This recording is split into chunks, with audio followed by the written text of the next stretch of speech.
So behind me is the Colosseum. It's replicated after the one in Rome. Now, when I think of Rome in the Bible, I think of all the times that I've heard it preached, and the crucifixion story, how Rome is such a bad guy, right? But there's more to the story than that. Oftentimes we'll hear one or two stories and then we'll label something bad, good, you're done, right? But it's way more complicated than that, because though, yes, true, Rome had some shady history.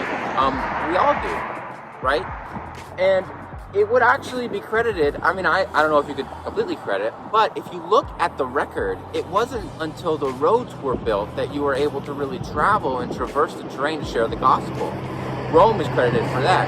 It wasn't necessarily until you had a language that others understood and could hear well, which was essentially a unified language under Rome, more or less, that you could share that good news.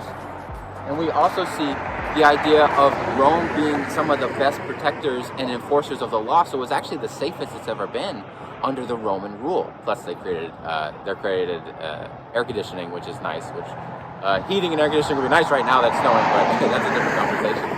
But there's more than just that snapshot of Rome, right? And those couple of verses that talked about them kind of being the bad guy. But they weren't really the bad guy, because Jesus gave up his life willingly, so that's a different conversation.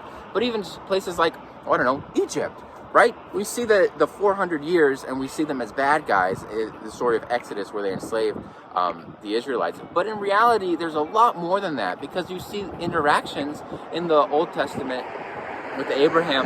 They were not necessarily the bad guys. In fact, they were the ones that suffered because Abraham made mistakes. And then you go fast forward to the New Testament, that's the safe place that Jesus went to be safe when he was young. So we like to look at locations and slap on labels, like we look at people and we slap on labels, and that's not right. Just because maybe you had a season or a situation where you failed, you wouldn't want somebody to label you like that. So when I look at something like the Roman Colosseum, I think of the Romans and how often people kind of mislabel them, or like the Egyptians or whoever, and then we just write them off. The same way we will find someone who has maybe a bad day, does something negative, and we write them off.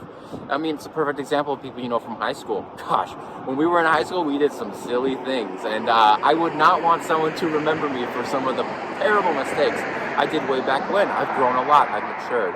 And so in the same way that we can look at a place like Rome and say, you can see that they've grown and changed, and they're not necessarily the same. We can't define them for just one scenario.